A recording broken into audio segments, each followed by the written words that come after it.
नमस्कार, जय हिंद, जय Bharat and welcome to Dev talks. This is Adi Achint. हमारे साथ हैं doctor Geeta Kochar, one of my favourite China analyst. एंड मैं मैम के पीछे पड़ा रहता हूँ कि आ जाओ आ जाओ आ जाओ, but thank you for giving us time once again ma'am. Always a pleasure talking to you.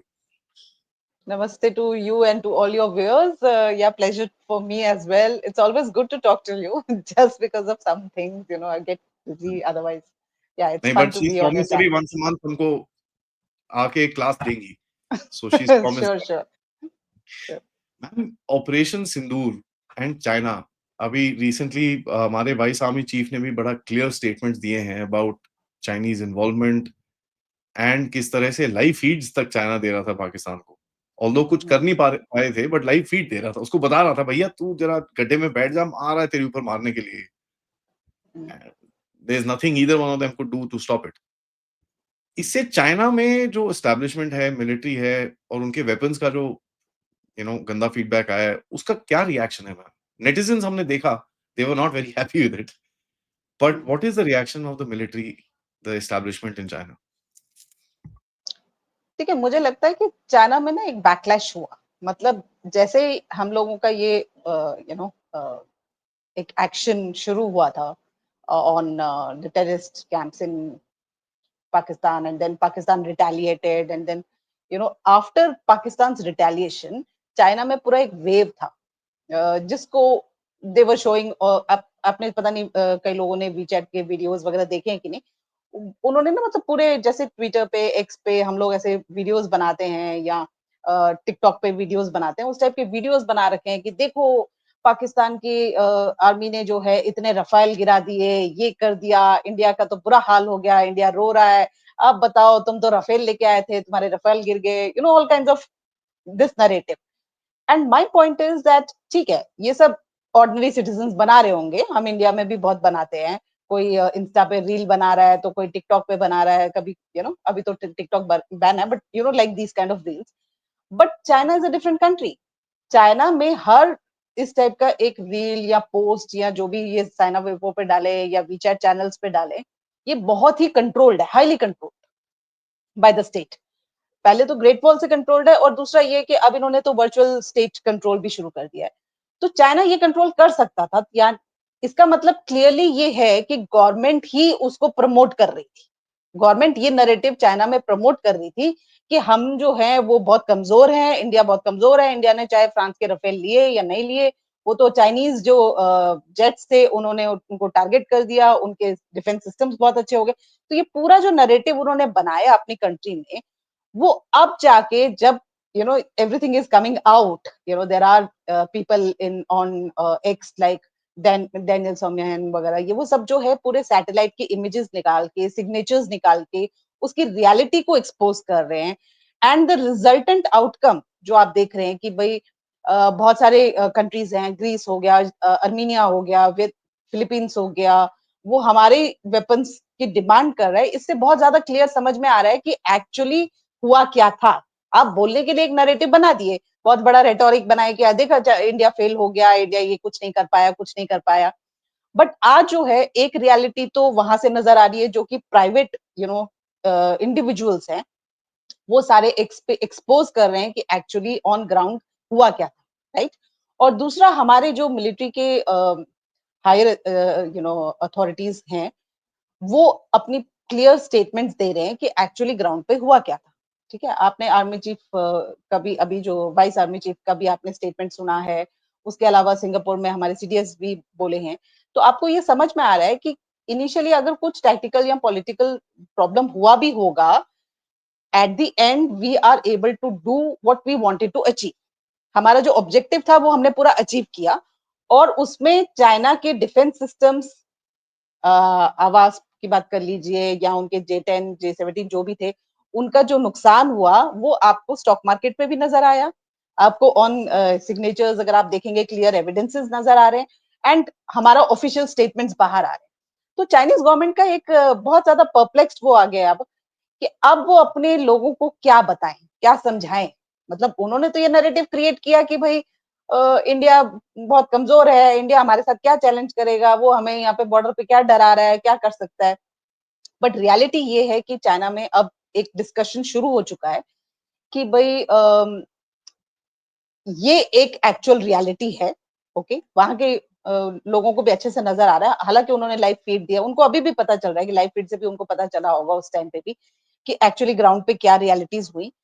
और अब ये डिबेट आ गया है कि क्योंकि उनके वेपन्स उतने अच्छे नहीं निकल पाए या उतना अच्छा ऑन ग्राउंड नहीं कर पाए, तो अगर इंडिया के साथ कल को कोई ऐसा झगड़ा होता है बॉर्डर पे, जो कि चाइना अभी 2020 में करने की कोशिश किया था ना, अपने पूरे फोर्सेस ले आया, दिखा रहा है कि मैं तो मतलब आई एम सो पावरफुल कि मैं अटैक कर सकता हूँ।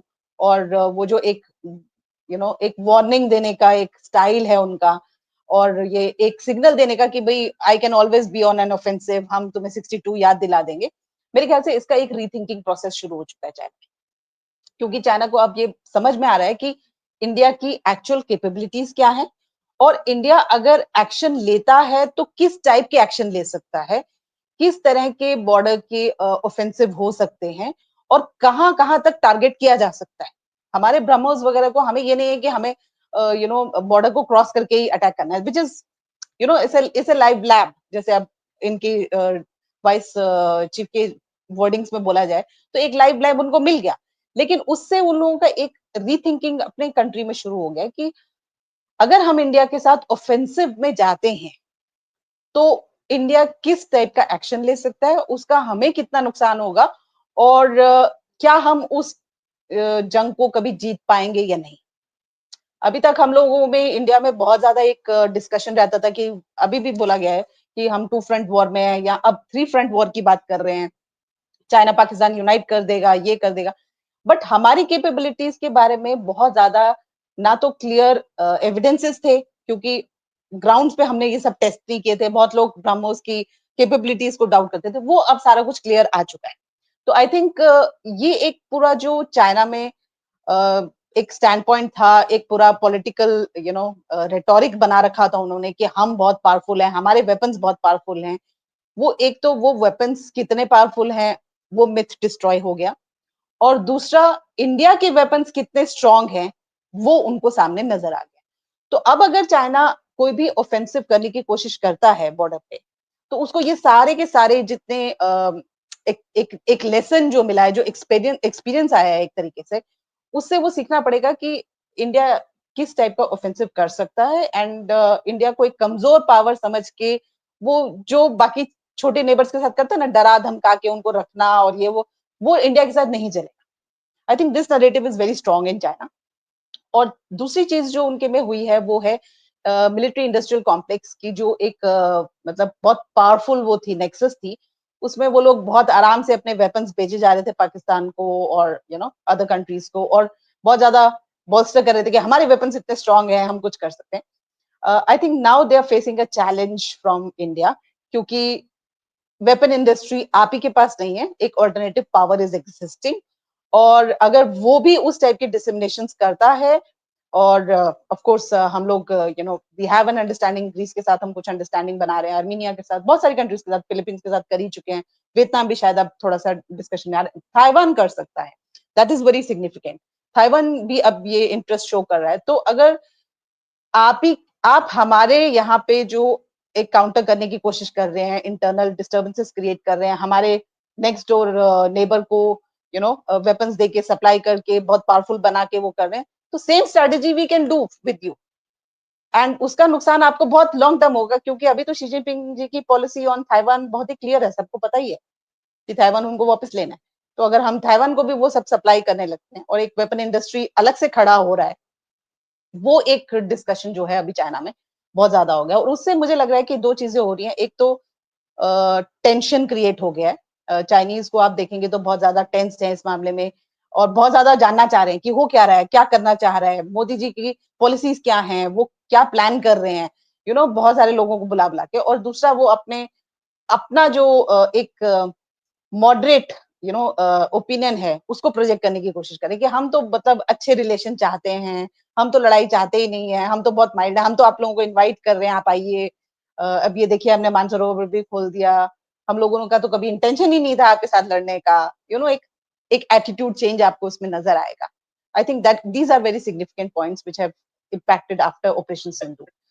But India's policy hasn't changed much because India has not sent a delegation to China to explain Operation Sindoor में क्या हुआ, which is very significant. बाकी हमने हमने ऑल पार्टी डेलीगेशन सब कंट्रीज में भेजा, लेकिन चाइना में नहीं भेजा। तो हमने ना उनके एम्बेसडर को चाइनीज, बुलाया था ब्रीफिंग के लिए। Yes, so I think Chinese को ये समझ में आ रहा है कि don't take India very lightly, इधर you treat it as an equal power, आप उसको इक्वल पावर मानिए, और जो राइटफुल प्लेस है उस पे उसका एक पोजीशन है, उसको एक्सेप्ट कीजिए, और नहीं तो there is a greater challenge, आप उसको फेस कीजिए। Before I move forward, ma'am, is China ready to face that greater challenge? देखिए, अगर चाइना अपनी हिस्टोरिकल थिंकिंग के हिसाब से चलता है कि हम सेंटर ऑफ द वर्ल्ड हैं और मैंडेट ऑफ द हेवन हमारे को मिला हुआ है, हम पूरा वर्ल्ड को रूल करते हैं, या हम मतलब छिंग डायनेस्टी में हमने जो है इतनी कंट्रीज को अपना सबॉर्डिनेट बना दिया, हमारा थिनशा का सिस्टम चलेगा, वो जो नैरेटिव्स हम लोग बहुत पहले डिस्कस कर चुके हैं, अगर उसी थिंकिंग से चलता है तो यहाँ पे एक रीजनल लीडर बन के, सोल रीजनल लीडर बन के रहना चाहता है, वो पॉसिबिलिटी उसको पता चल गई कि नहीं हो रही, तो वो चैलेंज उसने अपने आप ही क्रिएट किया। देखिए, अगर आप मल्टीपोलैरिटी को एक्सेप्ट करते हैं तो उसको इम्प्लीमेंटेशन में भी दिखाइए ना। आप सिर्फ बोलने से बोलते हैं कि नहीं नहीं हम लोग तो चाहते हैं बहुत अच्छा वर्ल्ड हो, पीसफुल वर्ल्ड हो, रिलेशंस अच्छे बने, लड़ाइयां नहीं होनी चाहिए, लेकिन आपके एक्शंस ऑन ग्राउंड क्या होते हैं? तो ये जो चैलेंज आपने क्रिएट किया है वो तो आपने खुद ही क्रिएट करा है ना। आपने 2020 में जो किया वो अब सबको पता है। आप उसका कितना भी झूठ बोले शुरू से, रियलिटी ऑन द ग्राउंड तो सबको नजर आ रही है। आजकल तो देखिए अब इतने अच्छे-अच्छे सिस्टम्स बन चुके हैं, पहले तो आम लोगों को ये सब पता नहीं चलता था। अब तो बहुत सारे ऐसे ऑर्डिनरी सिटीजन्स, मतलब गवर्नमेंट क्या बताए, क्या ना बताए वो आप छोड़ दीजिए।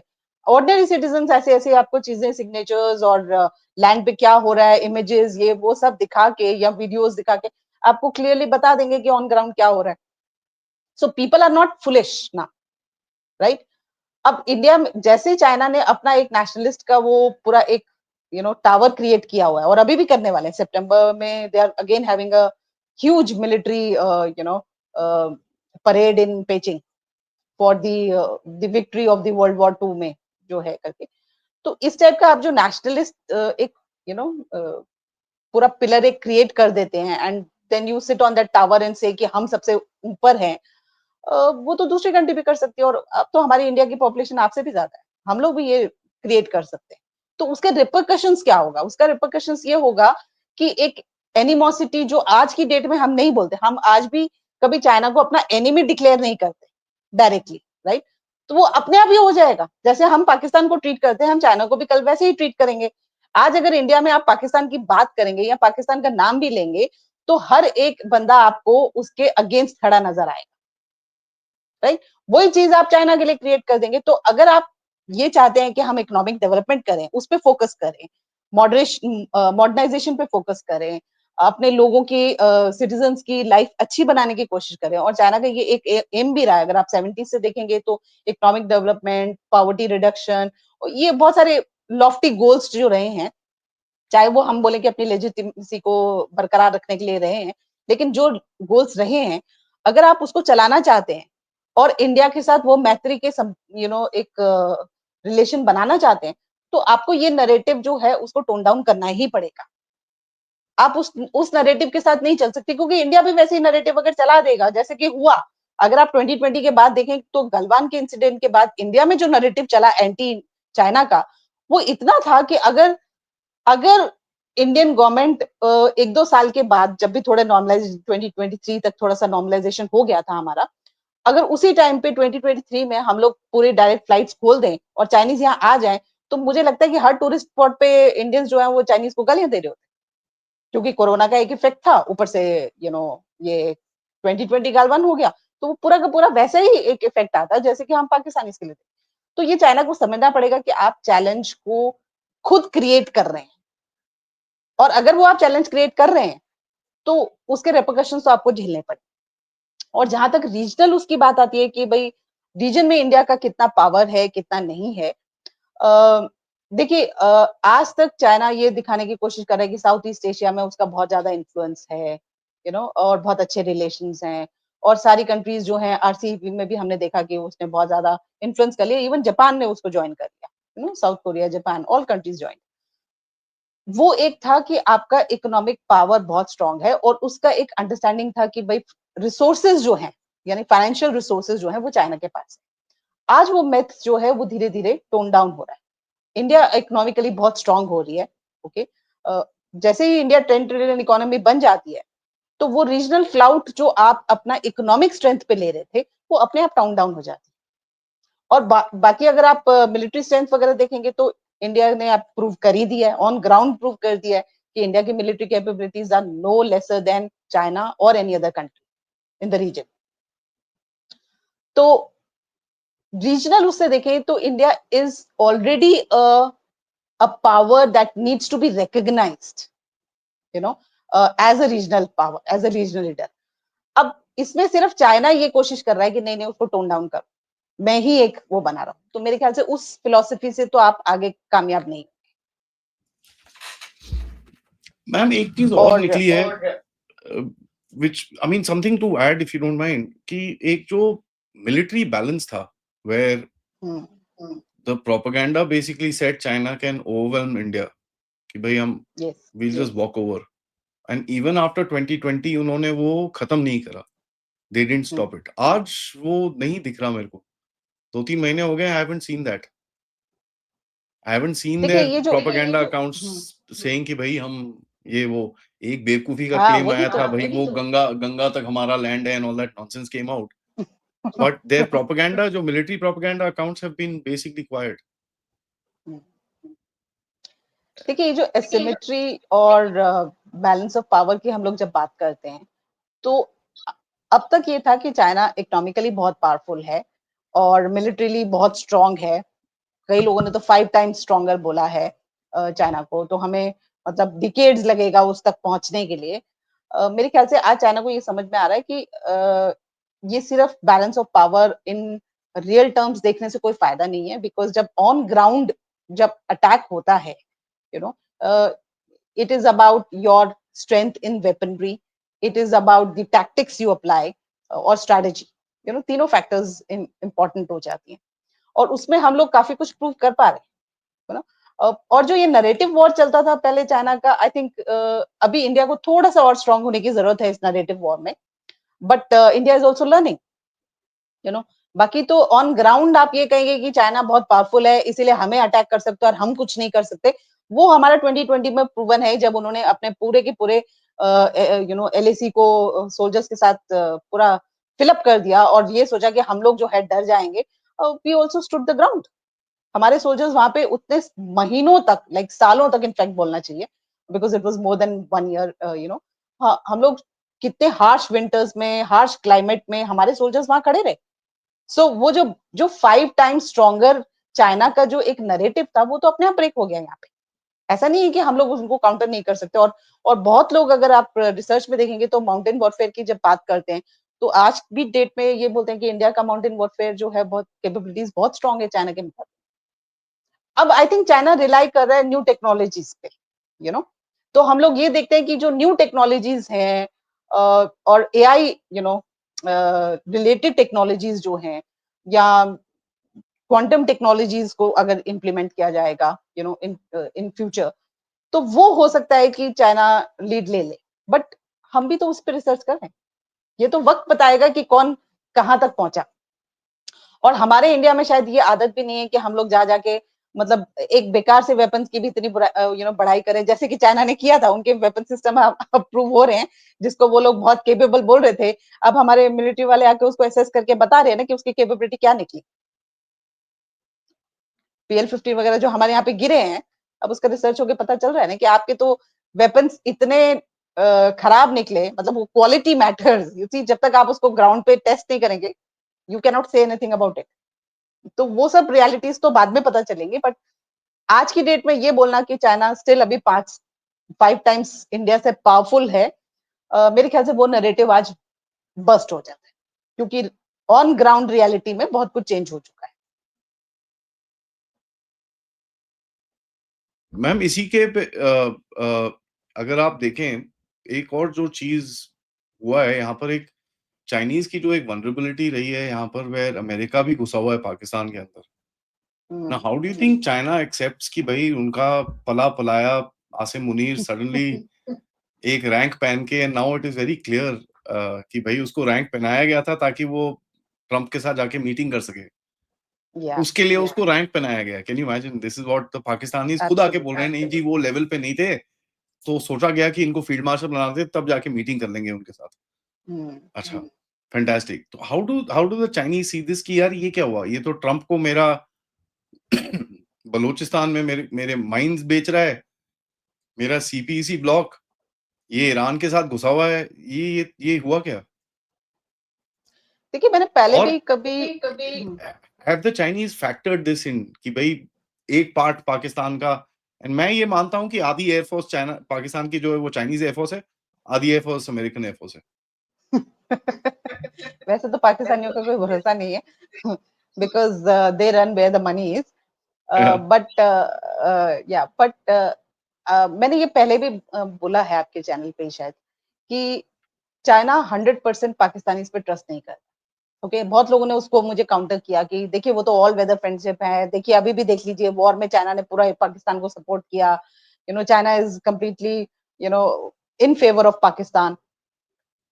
हमें ये समझना पड़ेगा कि चाइनीज थिंकिंग इसमें क्या चल रही है। Chinese thinking all weather friends जो बोल रहे हैं वो सिर्फ उसमें बोल रहे हैं जब तक चाइना का अपना इंटरेस्ट उस पर सॉल्व हो रहा है। व्हाट इज दैट इंटरेस्ट कि just to give pain to India? Not just pain, because एक रीजनल क्लाउड भी बनाना चाह रहा है ना वो। तो रीजनल क्लाउड देखिए साउथ ईस्ट एशिया में तो वो किस तरह कर पा रहा था, ये साउथ एशियन कंट्रीज में कैसे करेगा? Pakistan is one factor which always supported SAARC में चाइना को हम ले आए।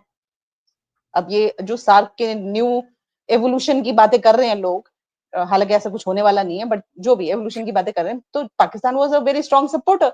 और उसके बाद उन्होंने नेपाल को रोप इन किया कि भाई चाइना को हम साथ में ले आए। तो एक साउथ एशियन क्लाउड भी उसको बनाना था ना, that is another objective of China. और दूसरा ये कि उसको अपना पूरा ये बीआरआई का जो नेटवर्क, आपको पता ही है कि बेल्ट एंड रोड इनिशिएटिव से जो पूरा एक एक पूरा नेटवर्क बनाना है जिससे वो आप हर सी लेन्स को, सप्लाई चेन्स को, सबको कंट्रोल कर सके। वो एक नेटवर्क भी बनाने के लिए I think Pakistan was a major factor. And third important thing is the oil from Iran to China. That pipeline also needed ki Pakistan ka support. And the last but not the least factor is China के internal problem, which is Xinjiang. Xinjiang की problem को curb करने के लिए उसको पाकिस्तान बहुत जरूरी है, तो it is not just about India as one objective. India is definitely an objective, a very strong objective, लेकिन इंडिया के अलावा भी उसके बहुत लार्जर ऑब्जेक्टिव्स हैं जिसको वो फुलफिल करना चाहता है। हालांकि आप टेक्नोलॉजीज वगैरह के हिसाब से वो थोड़ा बहुत चेंज करेगा अपने उसको, बट एज आई सेड कि चाइना को 100% पाकिस्तान पे फेथ नहीं था, क्योंकि वो जानता है कि पाकिस्तान यूएस के सपोर्ट में पहले रहा है और अभी भी कभी भी जा सकता है। और आज की डेट में हमें नजर आ रहा है कि पाकिस्तान फिर से जो है यूएस की तरफ इंक्लाइन हो रहा है। And China is definitely getting irritated. उसने सीधा सीधा उनको धमकी तक दिया पाकिस्तान को कि देखिए हम पूरा जो सीपेक के लिए आपको पैसा दे रहे हैं, या वो लोन का जो एक्सटेंशन करे जा रहे थे, रीपेमेंट ऑफ लोन का, तो हम ये सब बंद कर देंगे and we will not support you.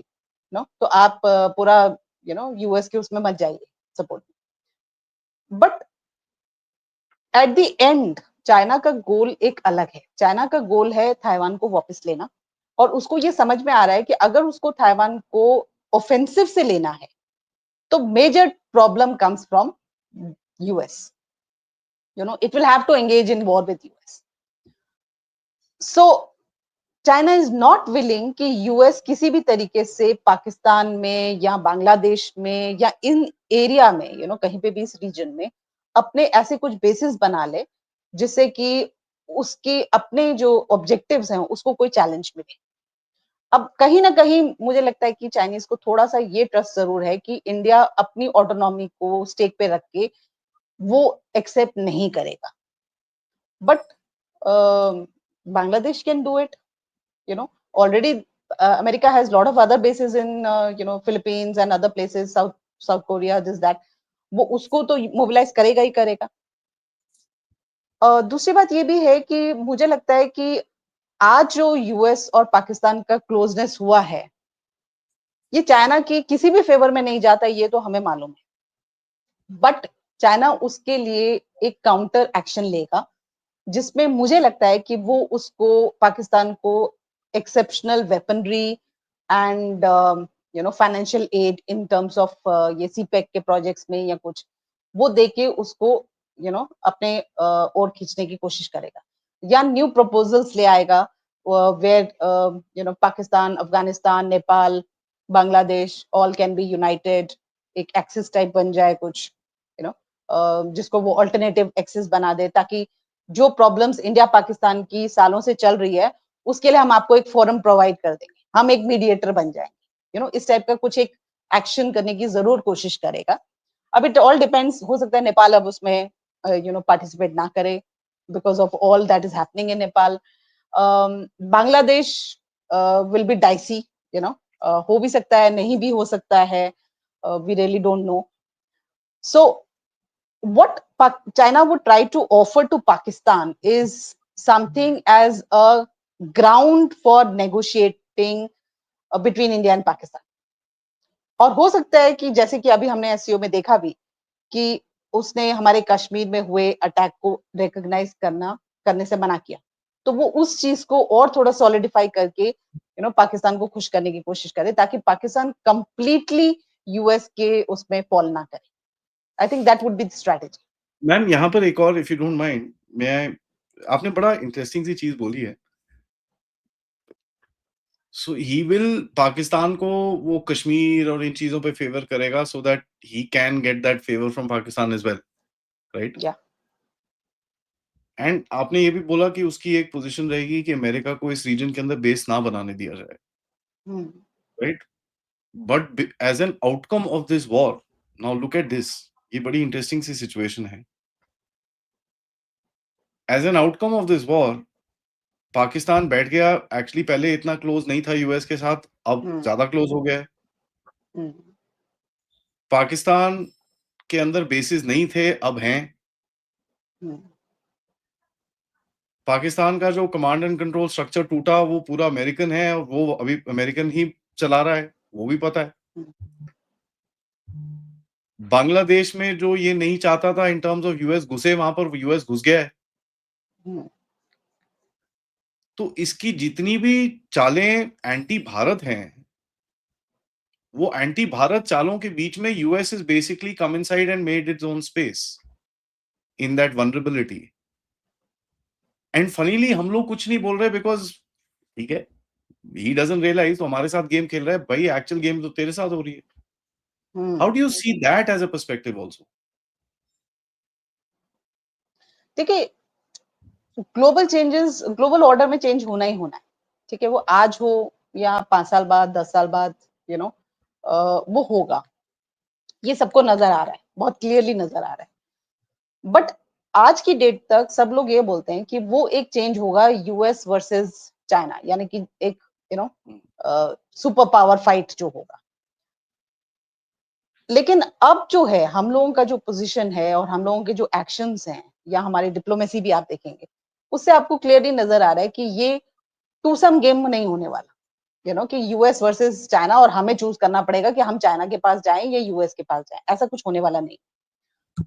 और चाइना को भी ये रियलाइज हो रहा है कि एक तो direct attack US is an opponent, but there are other regional powers which are becoming very strong and which would have a say in the new order that will emerge. So ये जो एक पूरा change हो रहा है, इसमें मेरे ख्याल से India, maybe Japan, Russia, so many other countries, you see, that will also be a part of it. तो चाइना अंडरस्टैंड्स कि अभी उसका जो यूएस के प्रति एक वो पॉलिसी था, वो एक तरह से फेल्ड है, ओके। और उसने जितने अपने रीजनल गोल्स थे, ऑब्जेक्टिव्स थे, जिसमें वो बहुत अच्छे रिलेशंस बनाना चाह रहा था, वो भी एक तरह से फेल्ड है। एक जो इकोनॉमिक डिप्लोमेसी उसने खेली थी, जिससे काफी साउथ ईस्ट एशियन कंट्रीज को रोप इन कर पाया था, वो भी एक फेल्ड पॉलिसी पे जा रहा है। सो मुझे लगता है कि चाइना अब न्यू स्ट्रैटेजी अपनाएगा जिसमें वो सिर्फ इकोनॉमिक डिप्लोमेसी पे काम नहीं करेगा, वो हार्डकोर सिक्योरिटी डिप्लोमेसी पे काम करेगा, जिसमें वो चाहेगा कि रियल अलायंसेस बने। सो वो एज आई सेड कि पाकिस्तान को वो ऑप्शंस जब देगा, तो मुझे लगता है कि उससे वो वापस लेने के लिए वो सीधा एक ये बात बोलेगा कि आप हमारे साथ एक मिलिट्री अलायंस में आते हैं या नहीं, यू नो, क्योंकि समहाउ यूएस इज देयर, और यूएस के साथ तो वो नेगोशिएशंस कर ही रहा है। वी आल्सो नो कि यूएस और चाइना के बीच में अभी बहुत नेगोशिएशंस हुई हैं, जिसमें कुछ अंडरस्टैंडिंग ओवरऑल उनके हो चुकी है। तो मुझे नहीं लगता कि वो यूएस एंड कैपेबिलिटीज भी नहीं है चाइना की कि वो डायरेक्टली यूएस को काउंटर कर सके। ना कहीं वो जाके यूएस के साथ एक अंडरस्टैंडिंग बनाएगा, ब्रॉड अंडरस्टैंडिंग, कि we do buying not time, engage in war. हाँ, to buying buy time time, again. Absolutely, कि हम टिपिकल चाइनीज। अभी टिपिकल चाइनीज, हम अभी कोई लड़ाई में नहीं जाएंगे, we don't want any kind of war with you, we want peaceful relationship, हम लोग एक साथ मिलके काम कर सकते हैं, ऑल दैट फिलोसफी जो इनकी होती है, for the cause of the humanity, for the Mankind, ये वो जो भी ब्ला ब्ला उनका सिचुएशंस होगा। एंड क्योंकि ट्रम्प का जो एक विजन है कि भाई मैं पीस मेकर हूं पूरी कंट्रीज में, राइट, उसको सॉलिडिफाई करेगा चाइना का ये नरेटिव, राइट, कि हम लोग जो है for the cause of the humanity कर रहे हैं, तो हम लड़ाई नहीं करेंगे, तो आप नोबेल पीस प्राइज ले सकते हैं। क्योंकि आपकी वजह से लड़ाई नहीं हुआ, आपके टेन्योर में लड़ाई नहीं हो रहा है। तो वो अंडरस्टैंडिंग मेरे ख्याल से वो यूएस में बना पाएगा, ब्रॉड एक अंडरस्टैंडिंग, और टेम्पररीली वो पीस को गेन कर पाएगा। बट ये जो सारा का सारा खेल है, मेरे ख्याल से ये कुछ यू नो टाइम तक चलेगा, कुछ सालों तक चलेगा, maybe 5 years। Okay, 5 years के बाद everything is going to change, because ये जो मैट्रिक्स जिस पे खेला जा रहा है, इसमें बहुत सारे ऐसे पॉन्स भी हैं और ऐसे पावर्स भी हैं जिनको चाइना अभी नेग्लेक्ट कर रहा है। They will emerge, global south itself will become as a solid alternative जिसको चाइना को चैलेंज लगेगा। तो वो जब नहीं कर पाएगा, मुझे लगता है तब वो आएगा अपने बेस लाइन पे कि लेट्स रीनेगोशिएट। लेकिन आज की डेट में मेरे ख्याल से वो क्योंकि उनके ब्रॉड अंडरस्टैंडिंग अमेरिका के साथ है, और पाकिस्तान में अगर उसने वो कब्जा कर भी लिया है, जिसके लिए वो डायरेक्टली कुछ नहीं कर सकता, वो सिर्फ पाकिस्तान को एक ऑल्टरनेटिव्स देगा, you know, maybe weapons, maybe economic aid, financial aid जिसे हम बोलते हैं, और strong option is the security alliance.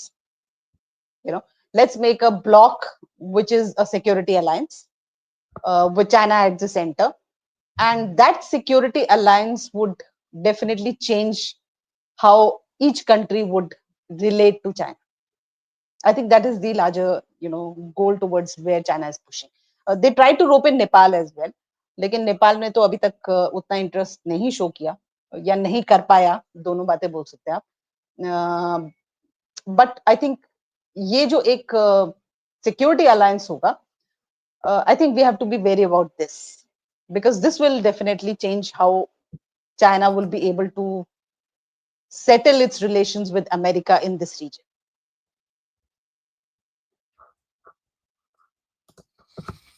And Bit this is also complicated. under the global security initiative that they are talking about. So you हाँ can just वो look है, into but that as well. they're getting breached right now. Sorry? Chinese are getting breached from South China, Myanmar में उनका पूरा breach हो रहा है. They're getting breached from Pakistan. तो आप प्लान कर रहे हो ये सब चीजें करके, but at the end of it, what is their fallback position when all this? या तो Chinese are living in a made up reality कि भाई ये सब कुछ हो जाएगा. हाँ, तो वही बात मैंने आपको शुरू से बोली कि अगर चाइना वो उस पास्ट रियलिटी में जी रहा है, अपने हिस्टोरिकल रियलिटी को सोच के जी रहा है कि भाई मैं ही वो कर पाऊंगा, दैट तो उसको वो छोड़ना ही पड़ेगा। That I already said. As I said, it will all depend on our strategic moves, our diplomacy, our tactical positions, So उसे आपको पता चलेगा कि 5 साल बाद जो है ये मैट्रिक्स किस टाइप से चेंज हो रहा है। आज की डेट में That तो Chinese are still confident.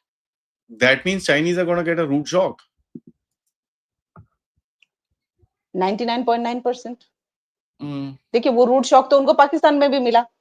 They never thought कि ये होगा। उनको रूट शॉक तो 2020 में भी मिला। उन्होंने तो नहीं सोचा कि हम लोग जब अपने सारे फोर्सेस को मोबिलाइज करेंगे तो इंडिया क्या करेगा। That's a rude shock for them. They never expected that. और उनको तो लगा कि हाँ इंडियंस डर जाएंगे, उसके बाद हम उनको दबा लेंगे, अब टेरिटरी ले लेंगे और फिर कुछ भी नहीं होगा। तो साल दर साल के बाद आके they have come to their own positions where they talk about no no we want peace. तो ये रूट शॉक तो उनको तब भी मिल रहा है ना। आज की डेट That's में what, वो इमेजिन नहीं कर रहे हैं कि India will be in that position to counter China. But that's what increasingly, happens. as I'm saying, that debate is already there in China. The scholars have Hmm. started to focus on India. आज वो Indian scholar से बात करना चाह रहे हैं कि भाई मोदी गवर्नमेंट के ऑब्जेक्टिव्स क्या हैं, पॉलिसीज क्या हैं, वो क्या करने का सोच रहे हैं, यू नो। तो वो एक चेंज तो एक नजरिए में जिसे हम कहते हैं बदलाव तो चाइना में आ ही चुका है। एट पॉलिसी लेवल उतना नहीं आया है, but in reality Third among the person. Scholars this debate is already there. Policy level to khair you have a stubborn head person there, so it's gonna be this. Yeah, because he thinks he's another हाँ, superpower, you know। इतना बड़ा वो है तो जाना BRICS summit में।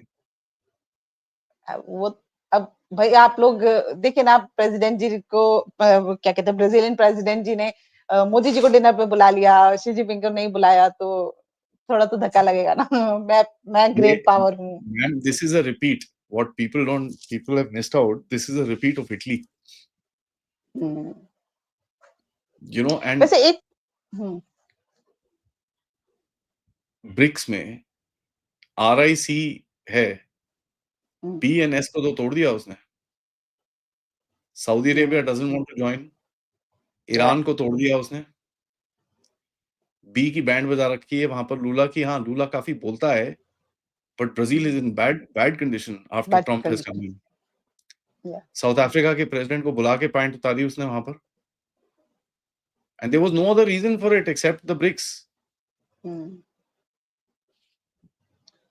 And No, it is Chinese also Xi Jinping about is missing in that. I mean, fair enough. This is going to be one. तुम secretariat नहीं बना रहे. I mean, I have huge hopes with BRICS. हम्म ना तुम secretariat बनने देते हो, ना तुम.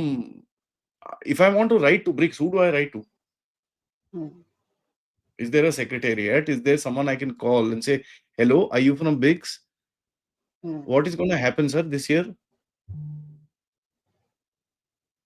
So, what's the future of this kind of an organization when Xi Jinping behaves like this? देखिए आई थिंक वही होगा जो पहले होता था कि पूरे उनके जो पॉलिसी मेकर्स हैं वो उनको समझाएंगे कि आपने जो किया सही नहीं किया। G20 में भी तो वो नहीं आए थे। I mean whose loss was that? Finally तो it went against China only. They had to कोशिश तो sign उन्होंने off ये on किया कि everything.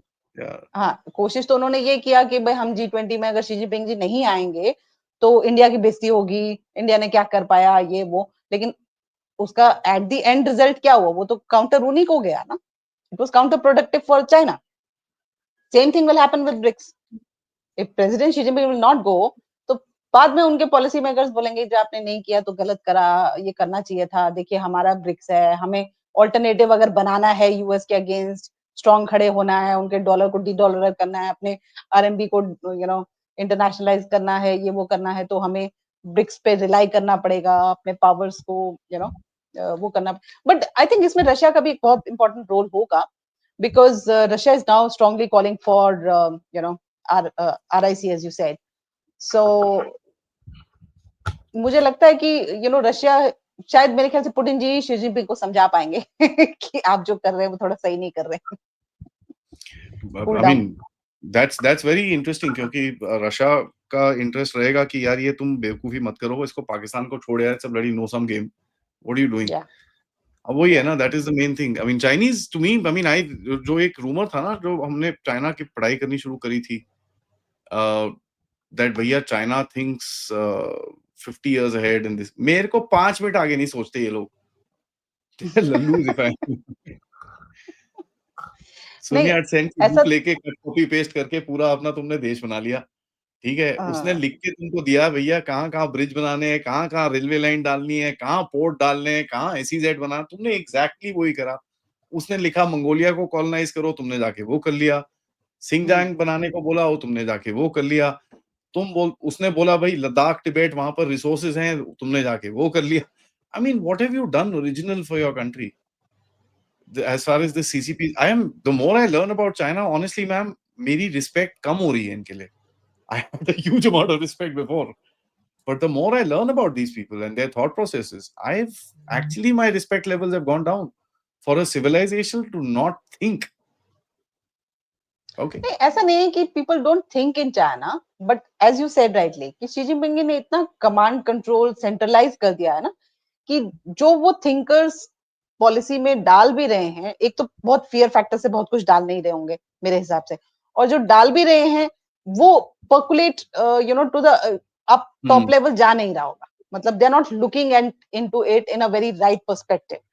तो अगर आप अपने जैसे कि किंग भी होता है, अगर आसपास अपने सारे यस मैन रख लेता है तो फाइनली वो किंग का फॉल होता है। You need to listen to the critical analysis of people.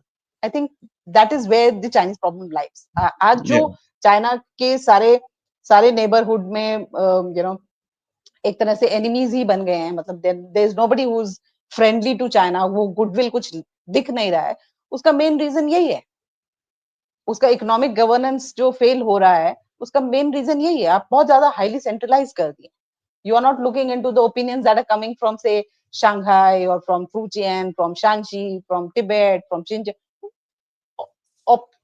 Alternative views भी तो आ रहे होंगे, ऐसा नहीं है, क्योंकि CCP is not a very homogenized party, there are factions within this party.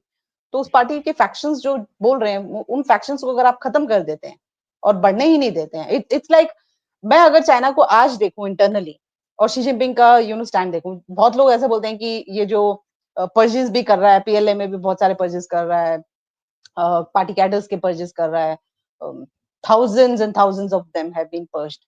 तो ये सारे परचेज जो कर रहा है वो पीपल थिंक कि ये एक स्टालिन काइंड ऑफ वे है। स्टालिन ने जो किया था, पहले तो अपने ओपोनेंट्स को खत्म किया और उसके बाद अपने प्रोटेजेस को भी पर्ज कर दिया।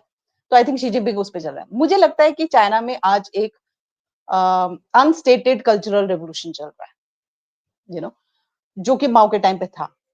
तो माओ ने जो कल्चरल रेवोल्यूशन लॉन्च किया था, उसमें उसने हर एक इंसान को, अपने रेड आर्मी के चक्कर में हर एक इंसान को दूसरे इंसान पे डाउट करना सिखा दिया, और उनकी करप्शन के वो सब, मतलब कुछ भी एक नेगेटिव थिंकिंग या deviation from the mouse line जो होता था, उसके अगेंस्ट वो लोग कंप्लेन करते थे और उसके एक्शंस होते थे। मुझे लगता है similar things are happening in China now, which is like not stated that we are into a cultural revolution, but down to the source अगर आप देखेंगे तो यही हो रहा है, क्योंकि ग्राउंड लेवल पे आप जाके देखेंगे शी जिनपिंग ने बहुत स्ट्रांगली अपना वो आइडियोलॉजिकल एक पुश जो बनाया है, मतलब जो उसका एक आइडियोलॉजी का पूरा एक बुक बना दिया उसने, वो Cult सब and लोगों में discipline. डाल दिया है। विच इज और इसीलिए वो पॉलिटिकल डिसिप्लिन की बात कर रहा है। वो पार्टी में भी जितने पर्जेस कर रहा है, वो सारे पॉलिटिकल पर्जेस पॉलिटिकल डिसिप्लिन के नाम पे कर रहा है, चाहे वो करप्शन के नाम पे कर रहे हैं या चाहे आइडियोलॉजी के नाम पे। वो डायरेक्टली नहीं बोल रहा होगा कि आप आइडियोलॉजी लाइन फॉलो नहीं कर रहे हो, बट एट द कोर अगर मैं देखूं तो शी जिनपिंग अपनी उस आइडियोलॉजी को प्रमोट करने के लिए और एक पर्सनैलिटी कल्ट बनाने के लिए वो इस चीज को पुश कर रहा है at every level. And wherever there is a deviation from his ideology, या उसकी उसको शी जिनपिंग थॉट को वो नहीं पढ़ते हैं या नहीं फॉलो कर रहे हैं, वहीं पे देर is a clash, and so he is purging. I think this kind of a situation is very typical of what what we saw during cultural revolution, तो आज आप किसी से भी बात करेंगे तो वो एवरी इंडिविजुअल इज टास्क्ड कि आप इंटेलिजेंस गैदरिंग करिए। एवरी इंडिविजुअल, वेदर वो प्राइवेट में है या गवर्नमेंट में है, every individual is tasked to find out कि आपका जो कोलीग है या आपके साथ जो काम कर रहा है वो कोई करप्ट तो नहीं है, वो कुछ गलत काम तो नहीं कर रहा है, या उसकी थिंकिंग प्रोसेस चेंज तो नहीं हो रहा है। एवरी यूनिवर्सिटी में आपको टीचर्स को ये टास्क देते हो, something like unstated cultural revolution which is going on in China. We need to see कि ये जो कल्चरल रेवोल्यूशन है ये कहां पे जाके एंड होता है। पॉसिबली अगर ताइवान वापस नहीं आता तो शी जिनपिंग का step down would be one factor. Xi Jinping's you know death can be another factor, he passes away। And third greater possibility is Xi Jinping goes overboard and engages in a war. So अगर इन 3 factors में से कोई भी एक factor आ जाता है या हो जाता है, तो मुझे लगता है कि ये जो इंटरनल टर्मोइल चल रहा है, जैसे कि माओ के नाम पे देखे तो एक कांस्टेंट रेवोल्यूशन जो चल रहा है, उसका एक चर्निंग हो जाएगा. We all may wish, but आज की डेट में उसकी पोजीशन को थ्रेटन करने वाला कोई लीडर नहीं. सी एवरीवन सेज कि Xi Jinping has got a Xi Jinping will be threatened by some PLA के और उसको हाउस अरेस्ट कर दिया, उसको ये कर.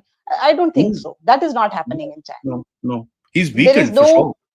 He's yeah, weakened for sure. he's weakened. He has given his governance. अब ब्लेम करने के लिए भी तो उसको कोई चाहिए, तो दे दिया उसने. अब प्रीमियर को भी प्रमोट कर रहा है, तो उसको आगे कर रहा है कि तुम ये सारे पॉलिसीज के लिए जाओ या करो. वो हो सकता है, but as of now I don't think that is happening. So if that has to happen like it happened in Mao's time, cultural revolution का एंड तभी हुआ जब माओ पास माओ खत्म हुआ 76. You see, so there are these 3 factors. अगर इन तीनों factors में से कुछ भी ऐसा होता है, तो I think there would be a change when whatever happen. Otherwise we see the continuity of things that are happening, even if it is at the cost of so many people being unhappy or disgruntled in China. There would be a lot of opposition within China. People may not be happy about Xi Jinping's policies.